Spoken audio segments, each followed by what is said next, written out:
Hello and welcome to the E14 GameCast. I'm your host Rob Wade, and with me is Omer Ibrahim, Bippity Pop Games, and Blake Armour. KO. So Blake has started the show unconscious. Perfect. or named Kevin Owens. So Round two! So this is only a quick one, just to chat a bit about the stuff we're playing, because obviously it's been, Christmas and New Year and stuff, so you might have got some present games. And, Present games! As opposed to past ones. As opposed to past games. Echo the Dolphin. Or you might have got future games. past games as presents. Ooh, that's good. Mind blown. But what if I've got a present Shocking. game that's set in the future? Yeah. Oh, so what? It was like from 1995, but set in 2015. Yeah. Fuck. Yeah. Flashback. I'm gonna go. Oh, back actually, and I suppose the game I'm playing is set in the sort of semi-present future and is set in the past. So Are Which you one playing you Barbie Dress Up again? I only say that because actually Charlotte got that as a present for her parents. It was a game she used to have, and they found it for like 99p, so they bought it for her for PC. Nice. It doesn't even work. It's so broke. What are you playing at the moment? At the moment, I'm playing Assassin's Creed Unity. Speaking of broken games. Unity! But it's enjoying it to a certain degree. At the moment, it hasn't grabbed. That is the most backhanded Blake gets as far as review goes. I appreciate it to an extent. It hasn't grabbed me in the same way that Black Flag did last year. Yeah. It feels like it's gone more back to older roots, like Assassin's Creed 2. It could be the phrase you last. Do they release an Assassin's Creed every year? Yeah, they do one every year. Yeah. So that's probably why they're not grabbing you as much. That's a real hurry to put out any kind of... Yeah, too. But this one they brought out two. One is basically the one on PS3 and Xbox called Rogue, and it's essentially they've just used Black Flag again, but with more maps and stuff. Oh, okay. Yeah, it's completely out of the loop with a this. spin-off game. And Right. but you play like a Different person. bad guy Yeah. assassin. Yeah. It's, He for walks the shitty people like not Scooby-Doo versed villain. for the people not versed in the Assassin's Creed universe like Omer. Unity is set during the French Revolution, and it has more of a. It's gone back to the old phase, so it's like one big city. It's not like you're exploring a huge world with lots of water like in Black Flag. It has. Yeah, if you get a lot of water in the city, you are underground. You've- Fuck Yeah. something up. Or you're in Underground, Venice. underwater. You're in Venice. Yeah, or you're in Venice. Assassin's yeah. Creed Venice. Assassin's Creed 2. I suppose it is, yeah. Yes, I, it is, yeah. I played one for about half an hour. I couldn't get on with it. Everybody was like, you should try two. I was like, if I couldn't get on with one, why would I play two? No, I one- understand it's completely different. I do get that. Yeah. But it was One- like, if you can't sell something to me from the first, Yeah. probably not going to No, be one is very samey. Two, they Yeah. they basically took what was great about one and made you able to do more things. Which is why I that's think, what I've heard from a lot of people. which is why I think that Watch Dogs 2 will be spectacular. Oh, yeah. Because a lot of the That's how I gripes I felt. heard with Watch Dogs 1 were the same I heard with Assassin's Creed 1. Yeah, Watch Dogs 1 was just a bit repetitive. And It's- again, I think they've done a good engine, and I think the sequel... A lot of the time, games like that are proof of concept more than, more than anything else. Like I don't know why it's changed, but it used to be, you could release like Ubisoft especially could release a strong game in a series like Far Cry 1 was spectacular, and they could release these strong first games. For some reason, franchises, I don't know whether it's because budgets have gone up. Yeah. It's harder to impress people now. Yes. Maybe. It's hard to improve on something people loved. That's Well, it. You can either, much like the way bands do music, like when they change, you can either stick to the same format and everybody goes, oh, it's the same, you know, Call of Duty. Yeah. You can change it up completely and they go, oh, you made it too different, I don't enjoy it. Like, Yeah, what do yeah. you want? Yeah. No, ironically, the new Call of Duty is one of the best Call of Duties I've I've heard played really in good bloody things. years. Yeah, I've heard really good things. I haven't played it at all, I really but I've like. I actually quite like Ghost though, so for me it was like, well, I thought it was fine. I enjoyed it. Yeah, Ghost was okay. I think it was just a bit formulaic. I felt like out of the Yeah. two games that came out, Battlefield sort of trounced Call of Duty. Personally. I see. I couldn't get into Battlefield 4 for some reason. I don't know what. No, I sorry. loved it. I played I'm hours sorry. and No, hours. my bad. I'm thinking of Battlefield 3, not Battlefield 4. Okay. Battlefield 3 I can understand. Yeah. But because 3 was good, but it just had an uninteresting storyline. Yeah. And not the... It took, Call of Duty's all about it. Oh my god, something's exploding and the president's angry and... It's the Michael Bay. Yeah, formula. it's Michael Bay, the video game. Explosions essentially. And and then, like, happens. you can't go 5 minutes without something like that. blowing up. Yeah. Yeah, funnily enough, actually, on the subject of Call of Duty, just before Christmas, I finished the first Modern Warfare. That is It's the amazing. first time I'd ever finished it. It's fucking great. Oh yeah, and you said this is what I mean. It feels like the law of diminishing returns with Call of Duty because that Modern Warfare set a new precedent. I mean, I loved Call of Duty since the first one, really. Yeah. But it's just everyone seems. I played a few of finally the other ones. realise- I remember wanting Big Red One when that came out, and not really playing on. But recently, I picked up. Was it World at War? World at War. The Second World War one. Yeah. Played like the zombie levels. I've got like a Soupy Doopy edition for the PS3. Yeah, it's got all the add-ons and shit. The Bibbidi Bobbidi version. So I played that. That was really enjoyable. Fucking about. I played a bit of the online mode, and compared to I'd normally play Battlefield 4, I played a lot of World of Tanks as well. It was so like blah blah done dead, blah blah dead. Okay, well, I'm not enjoying this, but I switched on the single. It was a lot more frantic. Can you because it's 6 on 6? Can you avoid getting bogged down in technical lingo? Yeah, It's like the Super Doopy edition and the blah blah blah blah. It just seemed a bit too frantic, like compared to like actually thinking about what you're doing. It just seemed to favour running into something and firing everything. Yeah, there is. Or strafing around. It's Twitch gunplay though. Oh, absolutely, yeah. Whereas Battlefield is a little bit more. It is like that, but it's a lot more thought about as you do it because the maps. Battlefield 4 feels like a bit because it's a bit more teamwork operating. Yeah, and World of Tanks is 100% worse. Now the teams work together like shit, but when they do work together, they work really well. Yeah. And that's the idea. Like that game is about sitting in a bush and waiting. Yeah. But then you need a scout. So if nobody scouts, the whole game's fucked. Yeah. You know, it's that. But this game just seemed to be run around. I was like, okay, I'm going to follow this. Oh, I've been bitten by a dog. Oh, what now? Played the single player mode. Only played a couple of levels, granted, but really enjoyed that. Yeah. Because I get to play I play games like that like a human. Yeah. So I don't like strafe backwards around a wall with my gun pointing her through my own feet. You know what I mean? I tend to walk or hide around a corner like a real person would. And I got enjoyed it because when you play a single player game, it tends to favour that kind of play. Yeah. So the single player was great. Yeah, yeah. I like the World of War single player quite a bit. It seemed really fun. Yeah. The zombies level was cool. Scary. Actually quite scary towards the point. Zombies is good co-op as well if you play. Yeah, I haven't got a second controller for PS3 yet. But I should imagine Charlotte would play that with me. Good She's fun. terrified of zombies though. It's like her thing is like, oh god, no zombies. She's got an irrational fear of zombies. Absolutely irrational fear, but at the same time, she loves, like we watch The Walking Dead and stuff like that. She loves exposure to them, but she likes the scare she gets. Yeah. But if she's not like, if she were to walk down the street and there was a guy in a zombie costume, she'd freak. Yeah. If she sits down to watch The Walking Dead, she's like, Oh, she wouldn't have liked the time I did a zombie walk in Canterbury. No, So a lot of the time though with Walking Dead, it's like it's the same as with the comics. It's about the characters, Absolutely. how they behave when there's zombies around. Yeah, It's more about them surviving in a world with zombies. Yeah, it's exactly. not really about the zombies. yeah. It's like, look at all these people doing it. Oh, look, zombie there. Oh, there we go. He's eating barbecue pork. Speaking of Walking Dead, I still. Speaking of other things that will set your comic collection on fire, I really need to get back into the Walking Dead Telltale series. I played the 3 demo one, but I really loved it, and I really should. I played the first 3 episodes of Series 1, and I must admit I'm terrible. Yeah. Especially as, you know, there's obviously a whole series and a half I've not played. So Blake, we've been through this. 1, you're not terrible. That the game makes you do those things. And 2, you'd be horrible no matter what you did in that game. The other thing, it's like Brad says. It's like a hot wire car, baby dies. Walking Dead is like that. Oh yeah, no, it's brilliantly done though. Yeah. The one I want to get, and that's because I'm a fan of the series, and I think one of the few games that generally makes me laugh. Yeah. Is I'd like to play the Telltale Borderlands series. Oh, I've not played it yet. I have the first episode. I picked up that at the same time as Game of Thrones. Yeah, And, I'm waiting. I've done Game of Thrones, but I'm still waiting. The thing is, I want to get it first hand, but because it's like I know it'll be in a sale the sure. moment I buy it, because you know the Absolutely. series sales go in fairly regularly. Yes, so I thought, very much. Especially Telltale seem to be really knocking it out of the park with regards to sales recently. Like if it's not on sale on Steam, it's on PSN or it's on Xbox. Yeah. There doesn't seem to be a point where they're not doing some sort of deal because they want more people to play. Every time I turn on the Xbox One or even 360, it'll like, you know, you get the little screens with do you want Walking Dead? It'll be like, do you want Walking Dead? Do you want Walking Dead? Do you want something by Telltale? Like, and there's like loads of Among Us, whatever. really good idea. Wolf And Among giving Us away is the first things, excellent. giving away the first episode and that free. Or doing it cheaper or something. Or doing it cheaper. But a lot of like the first Walking Dead you can pick up free at any point. I think it was free when it first released. Quite possible. And that's similar to like the old. Maybe The demo that they released for free the moment the first series of Walking Dead came out.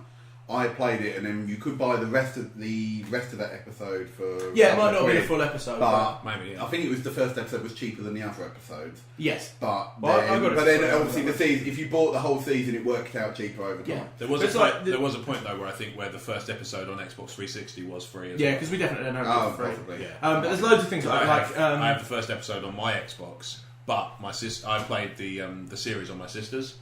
Because if you've got the DLC on Xbox 360 and you're signed in on that other person's 360, as long as they're signed in, you can play their stuff.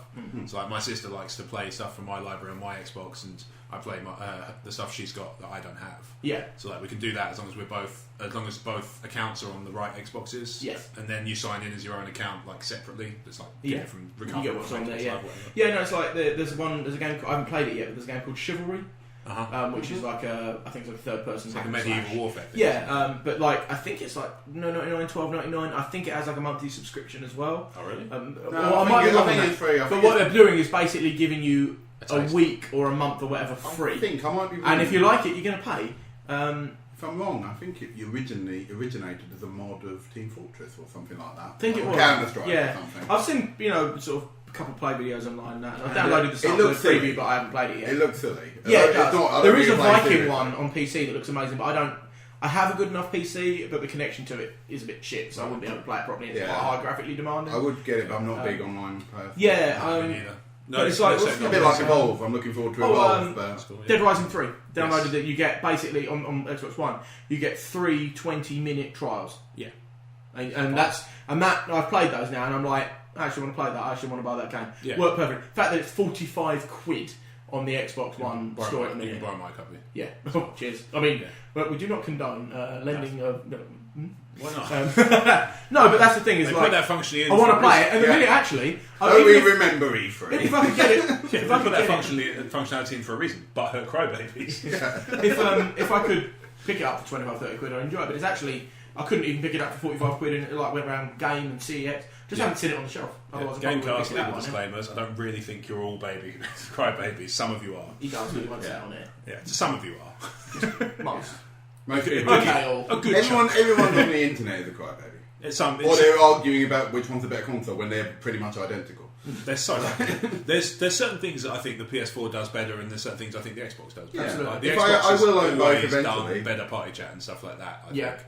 What I will say is that the PS4 at the moment does much better options in terms of sharing your clips. Oh, brilliant! You can just basically click a button, can't you? And it's on Facebook. Yeah, well, you can do that on the Xbox, but the clip isn't on Facebook. It's on your. You have to go through this. I'd have to send Blake a URL to my gamer profile picture. He could see every single clip. But there wouldn't be any way of me showing him a particular clip without me saying, check out this one of me playing FIFA. Second one down. The referee. Yeah. Another person I know who owns an Xbox One, I had him over my house and we played on PS4, we were playing like Towerfall and Nidhogg. Is that Ben? No, there's a guy named Liam. He's probably not listening, but shout out to Liam. Hello. Yeah. But if he owns an Xbox One, he was actually having a little flick around with the pad going, this is quite a nice pad, because he never played on a PS4 before. Yeah. And he was going like, the UI is really snappy as well. Yeah. And he went like, it's so much easier to navigate than the Xbox One's one. In a lot of respects, it is, yeah. Yeah. That's the thing. He loved his Xbox One to death, and some of the bits he was talking about, I was going, that sounds quite cool. Like the idea he said he was watching films on Netflix while playing a game. Yeah, you can do that. Yeah. I thought that's quite a nice touch, and I thought I probably would. I couldn't concentrate on that. What I will say, I wouldn't be able to. What I will say is, it is slightly not. It's not the best. Experience if your TV's below a certain size. Yeah. I've got a fairly large TV and it works, but I can't concentrate that way. I assume it's picture in picture, so if you have a big telly, basically it kind of cuts the side. It sort of cuts a chunk of it off. Oh, okay. At the sides. I don't know if I'd like it or not. It depends. It's weird. It's very weird. Yeah. I thought if it's tucked to the side, obviously the picture will be distorted. It basically makes a really small screen within a screen, but instead of just putting a picture in, I thought they just put it in the top right hand corner. It's not like putting a stamp on an envelope. It's like half opening the envelope and pulling it out.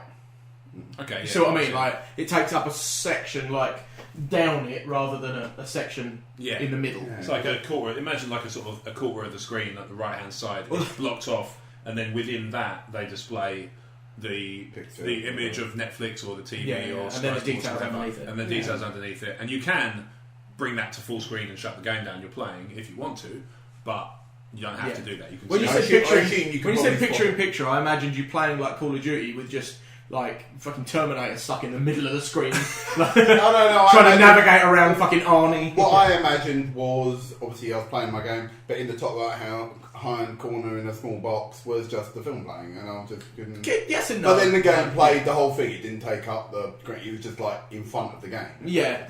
Imagine Windows, totally. I know what you mean, but it's not quite like that. But it is sort of that premise, but it's the rest of it's blacked off. I can use it for other things like searching the internet while I'm playing a game or something like perfect, that. But for watching a movie and a game, I think that's two different medias that I just couldn't focus on. I could stick on. If I was playing a game that you don't need to put a lot of brain effort into. Yeah, or if you're playing a game and somebody wanted to watch the TV. But normally I like games for the storyline, and obviously I wouldn't be able to hear the game. It's the kind of thing I could imagine myself using more if I had Sky Sports and wanted to watch the football. Totally. Yeah. Put the football on in the corner. Sorry, I know I keep using that word, but you put Sky Sports on in the corner, and in the other side you're just playing your normal game. It might be a football game, or it might be a driving game or something. Yeah. So I'm having a goal, pause. Cool. No, the corner. I'm having a ton of fucking fun with Xbox with I'm having a ton of fun with like Forza 5. Me and some friends have started off a little like, not like a competitive, like a sort of fun competitive league thing, and it makes the game that much more fun because I said, you can only use certain classes of cars. I'm having to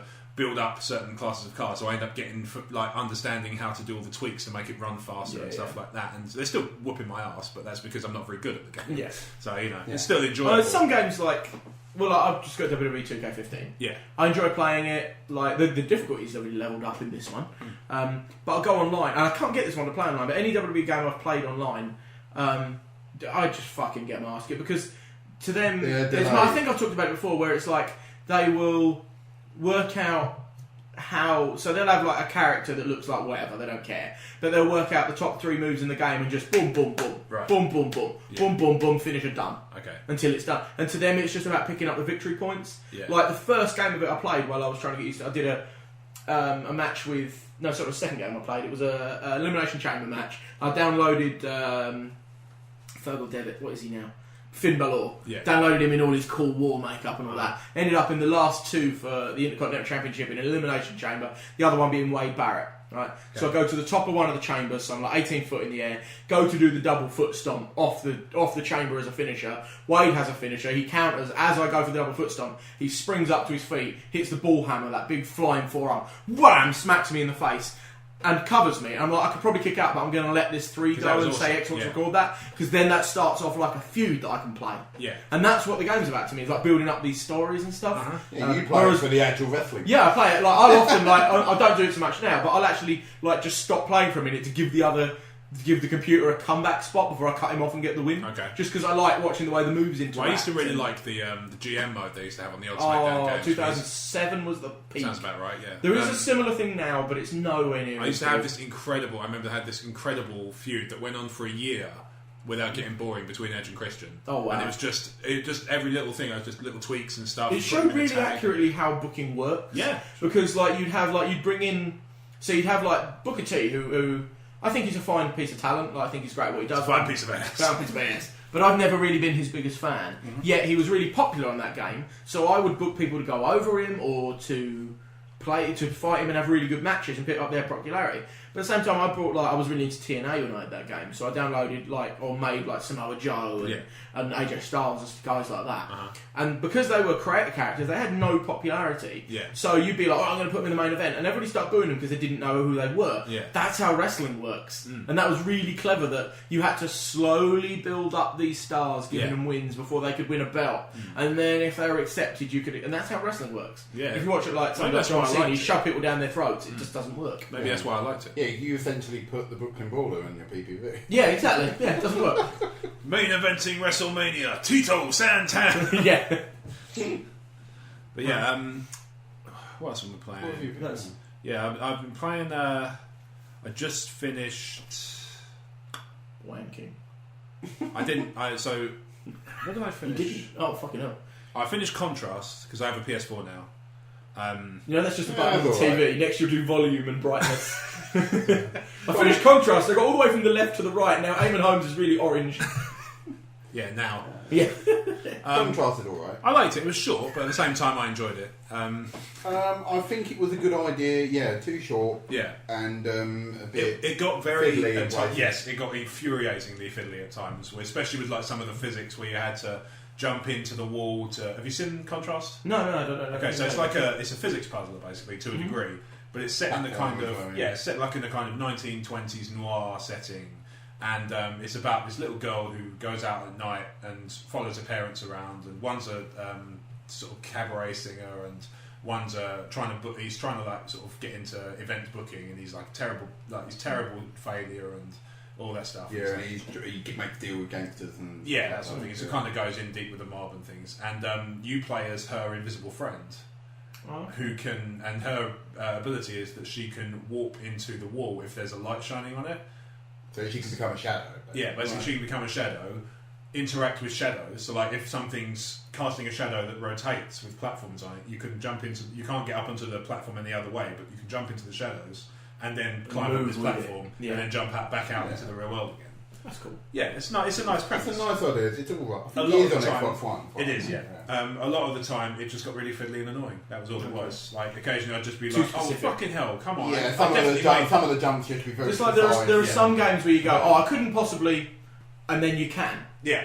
But games like that, where you're like, "Oh, I couldn't possibly," and I don't want to. Right. Like, you know what I mean? It's like trying to think of some high, like we just played Shadow of Mordor. Yeah. And it'll be like little things like when you stood next to a log hiding, you'll just put his hand on the log like you would to stabilise yourself. Yeah. Little things like that are pretty cool. And then you realise actually that is affecting what can and cannot be seen. Yeah. If they can see your hand resting on the log, you're best to move it. Yeah. And that's that kind of, wow, it really does work. Shadow of Mordor's fucking incredible. I've only played a little bit. Like I said, I normally play like either online competitive games where you work as teams, or I'll play games that are purely story driven, so that I'm just enjoying what's. But this one actually has some challenge to it. Yeah, like there's actually a degree of failure you can have, which is proving to me. So I'm enjoying it greatly. But what's nice is because the way they've written the story, although the story's not great, the way they've written it is very good. Because as a wraith, you could die like a daisy and then come back. Yeah. And they will react differently to when you come back. Like they'll react with, they'll be afraid of you if they see you again because you came back. Or they'll be like,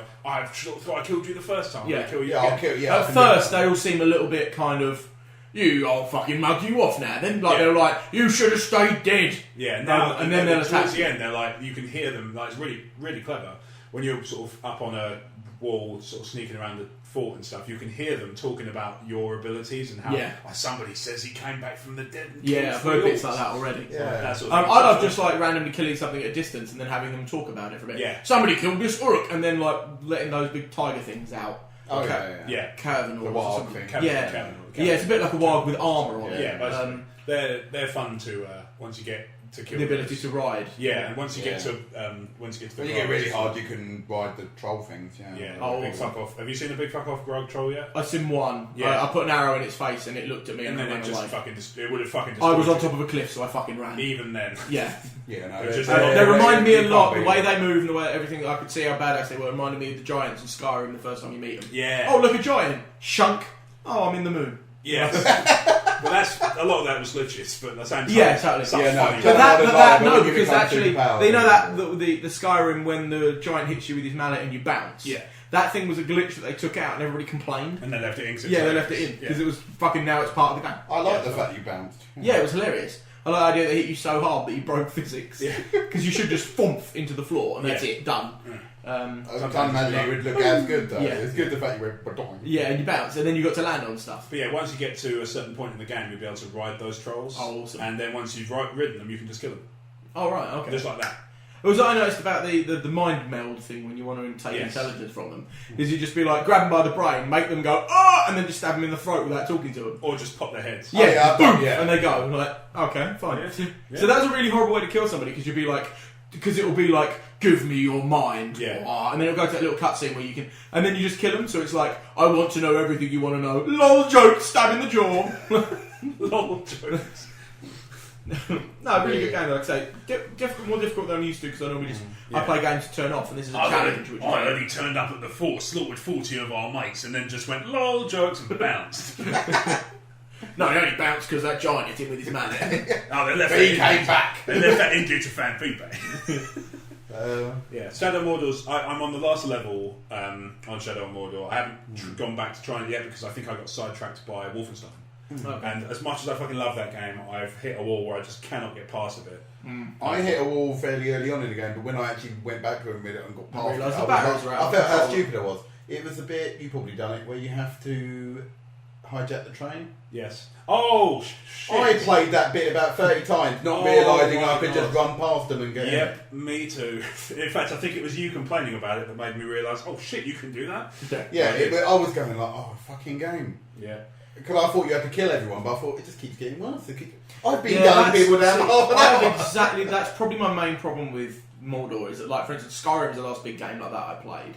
And to me, I tanked the fuck out of myself on that. And I was like, 40 guys, no worries. Vroom. And I was that badass that can take everybody out. Yeah. Shadow Mordor, you cannot do that. Certainly not at the beginning. No. You have to go around. You have to be clever. And to me, Towards the end of the that game. might be my only problem with the game, is that I prefer that, even in movies, I prefer like Han Solo, like that brute character that just gets the job done. Well, you'll be impressed. You'll enjoy the game later. Yeah, when you start to get tanking. powerful. Yeah. You, to be honest, Force by the end of the Unleashed. game, you're pretty much OP. Force Unleashed. At no point in Force Unleashed does anybody really stand much of a threat. Once the numbers start coming into it, then they start to get you. Or you start fighting TIE fighters. This is how it is with Mordor, really. It's like you don't really... If 1-on-1, you can take them. Yeah. 1-on-2, you can take them, it'll take longer. Yeah. 3, 4, 5, 13... Yeah. Like... The bit I'm at the minute was part of like one of the original levels, like the first levels, and it's the one where you've got to stop them setting off a beacon while you're beating up like 30 of them. I was like, I cannot stop them. I'm running, throwing something, throwing something. I can't stop them. I cannot stop Once them. Once you get more powerful later, you'll be able to do things like slow down time, shoot an arrow, and blow it up. Yeah, but it's getting to that point. Because I'm trying to think, okay, have I got to be stealthy at this point? Yeah. No, because there's 30 of them to kill. You can't stealth kill 30 guys. No. Like, have I got to... What do I do? And then I realised there was 2 beacons I was protecting. And then I was like, I defended them. How did I fail? And it was one at the other end of a bridge. I'm like, I have literally no idea how to get to this point. Yeah. I'll get it eventually. You know, that's the grind, and that's the enjoyment. Like, you achieve something and you enjoy it. When you work it out, it's good. I thought I quite like that. I don't know if it's an official thing that happens in games, but I'm sure I felt it, where you might fail a level 3 or 4 times and then I swear it gets easier.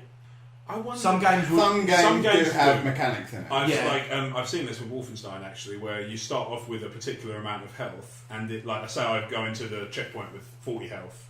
If I get killed a few times, that might bump up to 60. Yeah. A few times more, bumps up to 80. A few times more, bumps up to 100. And at that point, it stops. Because but that's something like health. After that, tangible. Do you want an easy mode?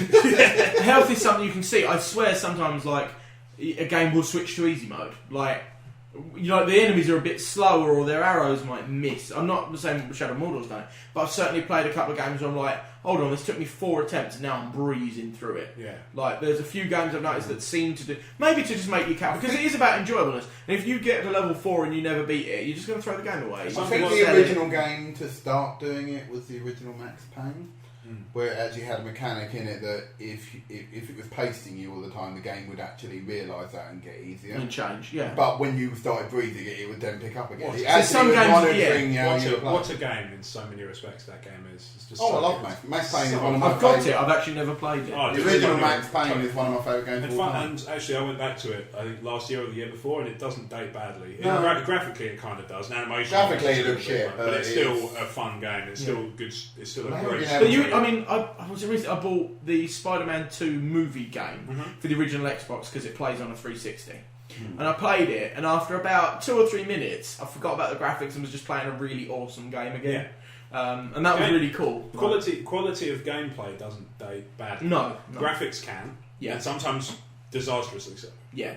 But if it's such a good game, you'll just forget about the graphics. Yeah, that's ultimately why graphics... It was only I turned that off, put on my PS3 and played, funny enough, another Spider-Man game, Shattered Dimensions. I was like, oh fuck, that really was shit, wasn't it? Max Payne 1, it took 2 games, and I don't think they've really improved upon 2 and 3. Not great. It's difficult to top that, though. No, but I said the first game, if anything, still is my favourite, just because it has such a great storyline. Yeah, big time. It tells a brilliant story.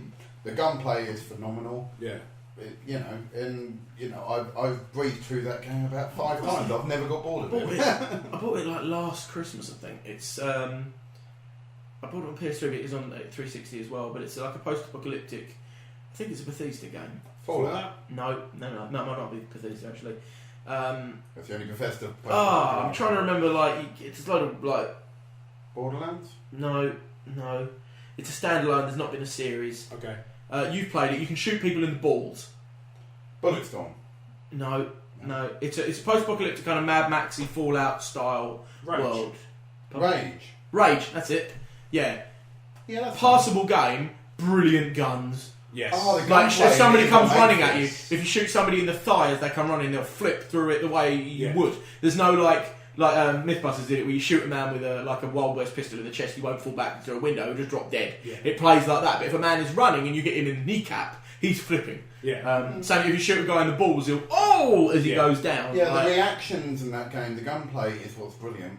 Everything else. I found after like 3 or 4 days some of the gunplay. I'd wish they kept it straightforward, just done 20 levels of gunplay like that, and I think it would have been. Yeah, after like a good 2-3 days playing, I was just like, yeah, the gunplay. You feel like you're just walking around doing. Yeah, there was a lot of bits again that were just too hard to get through. Yeah. You know, maybe I'm just really bad at games and I want all my games to be easy, but it was a lot of the bits of it where I was like, I'd come up against something, I'd be like, how do I get through this barrier when it's got 40 missile launchers on it? Sometimes games don't do a great job of telling you what you need to do. And like yes. me and Crouch differ ideologically on this. Now, I think that it's okay for a game to tell you how to do the game.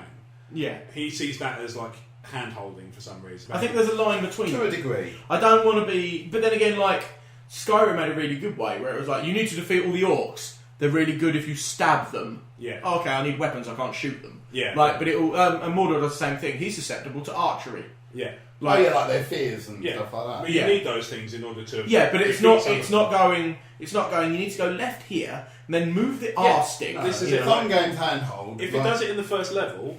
And that's absolutely, it's a training mission. Fine. Yeah. Like, but then by contrast, I played a game the other day. Ico. Fine. Whatever. Okay, your one was about recycling. It doesn't matter because I don't like it. That is about hand holding, though. It depends on. Shut up. But I played that for 42 minutes, and I got through the prologue, as in the first room. Because what happened was, I went up the stairs, and initially I was like, oh, this handles like a piece of shit, but never mind. I've heard it's really good, and you know, Team Ico gets this massive amounts of praise from the gaming community, so there must be something to play after this. Get to the top of the thing, drop the cage to let her out, ghost bitch. Run down to the bottom of the stairs to grab her. On you know the bit where you've run up the chain and I played jumps up the chain, climb the ladder, blah blah blah blah. Get down to the bottom, meet her. I pick up a stick, which I'm guessing came from the cage. I can't remember. Now. I don't care. It's not important. No, I picked up the stick, defeated the shadow ghosts that appear to attack Ghost Bitch, and then it's like to hold her hand, do this. I'm like, great, okay, fine. So I figure for some reason, because nobody's told me otherwise, that I must have to take her up the same staircase I was going. So I went up the staircase with her, and for a while it worked fine. She followed me up the ladder. I get to the chain. I climb the chain. I stand at the top of the chain, yelling at her for half an hour. I can't remember where you have to go, but I found where I had to go fairly easily. It's on the same floor. Yeah. When you pick her up, spoilers. It's not really spoilers, it's a wall. Yeah, you have to go back through a door, I think. There's a door next to the cage, or like a little way further along the room from the cage. She can open them and you can't. Doesn't tell you that. You just walk up to it and she opens it. And I'm like, that's 42 minutes. And because of the words he uses to try and get her attention, it looked like I was standing at the top of this thing, yelling Orange Farm at this ghost bitch for half a fucking hour. They don't really talk English, do they? They do not. There's a good example of hand-holding in the right amount and with the Lego games. Hey, look at this thing here. If you had a blue character with wavy arms, you could maybe open this. You got it, well done. Not going to tell you next time, but we're going to make it flash. Yes. And then on the last levels, like I played the Marvel one. Yeah. No, actually, that game, be like, if you're walking around for too long, it does do. Eventually, it'll just go, psst, psst. Yeah, but a lot of games do that. If you've been walking around for 10 minutes and it doesn't seem like you figured it out. Like Uncharted 2 did the same thing. If you're walking around and you haven't figured it out, because there are a few times where I haven't. Yeah. It will go, press this for a hint, and it will just make you look in the direction that the exit is. There's a door. And just like, oh, okay. Really good way to cheat at games. No one necessarily that whole thing of like, adjust this slider until this image is barely visible. Yes. Make it quite visible. Because then you can then you can see everything. Yeah. I do that every fucking time. Yeah. There seems to be a thing that went away for a long time and has come back. Problem is, I don't get what barely, like, it's subjective. Who's barely... Well, that's the idea. I've got terrible eyes. But that's the idea. You're adjusting it so that you can't see it. The thing is, I was playing the... I'd sit next to it and go, can you not see the troll? Yeah. And you'd be like, no, I have terrible eyes, you moron. I'm playing some of these games and I do it with barely visible. But like, some of the old games I played, like, there's an old PC game I used to love called Abuse. Okay. It was like Doesn't sound like a PC game. Blake appreciates abuse. No, it was a PC scrolling tune up. Basically, you were like this guy with a laser gun sort of thing. You're walking through levels, but you used to be attacked by. They were called ants, but they were very xenomorphy like ants, aliens basically. And it was basically a platformy puzzle game with shooting. But that was the first game I ever played where it said adjust the gamma so this is barely visible. Yeah. Then it seemed to be there were no games like that for years. And now it's back again. And now it's back again. I thought, at what point did it become a thing? The one that gets me at the moment is like adjust these corners until it takes up your whole TV. Yeah. Like, I want my TV. You know how big my TV is. Yeah, because you've just put the title screen up before that point, so you must know what where size the centre is. Yeah. Yeah. Like what to what end? Weird. I don't understand it. Yeah, and also a lot of Mordor did that. On PC, I get it.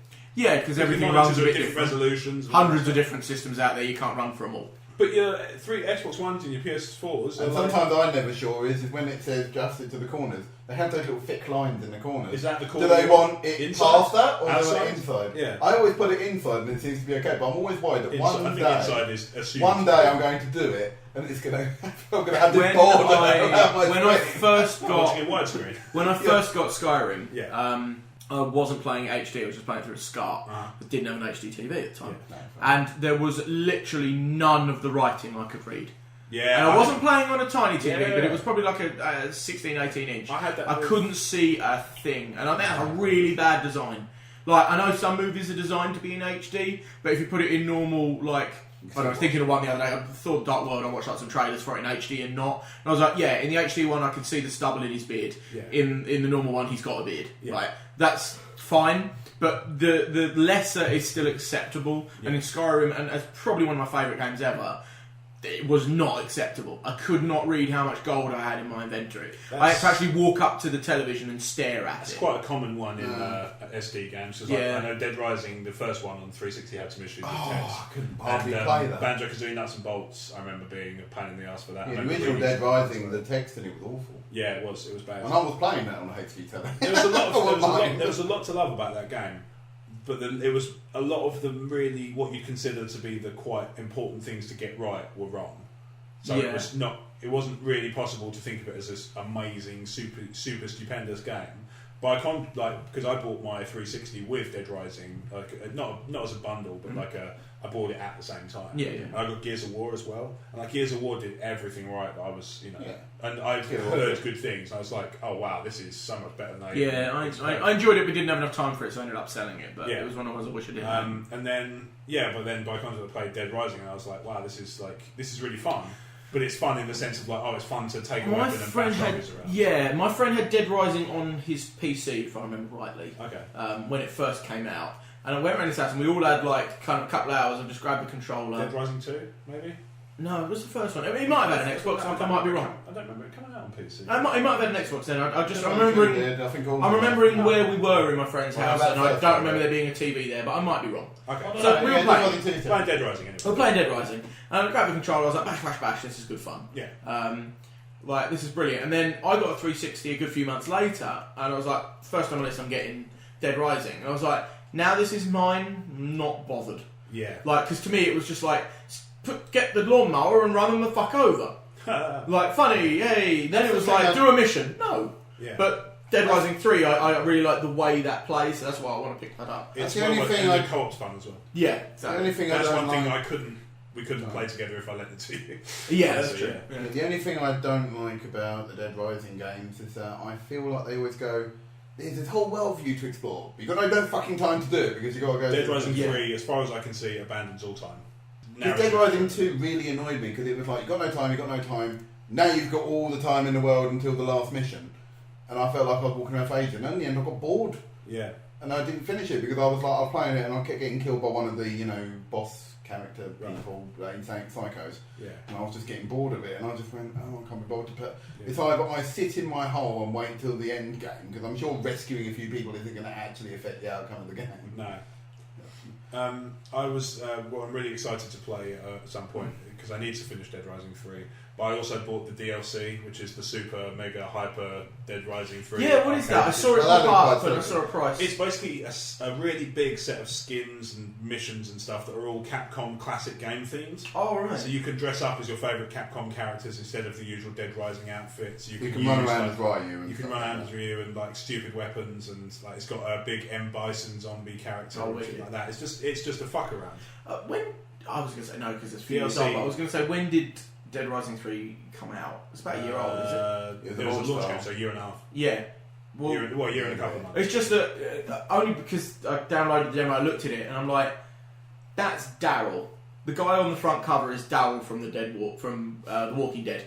If you don't like that, don't play Silent Hill. Isn't he amazing? No, it's awesome. No, it's the leather trousers, the leather jacket, leather waistcoat with the wings on the back, and I'm like, they have totally gone, I like that character. We don't want to get through. We don't want to. And I should imagine Walking Dead have gone, nice nod. You know what I mean? Yeah, if you like the design and stuff of the aesthetics of the characters. I mean, a lot of them, like from 28 Days Later, it's that sleek, dark nastiness. Yeah. And that's that. Dead Rising 3's gone darker, while Dead Rising 2 was all about let's all wear a dress and drive around on a scooter. Well, this one's about like the opening bit on the demo I've got is just like, hey, put this saw on this hammer and go crazy. Yeah, it's like hey, you've got a golf cart and 2 chainsaws, but better try those together. Yeah, it's like great. No, I mean, I ended the demo. I ended the last.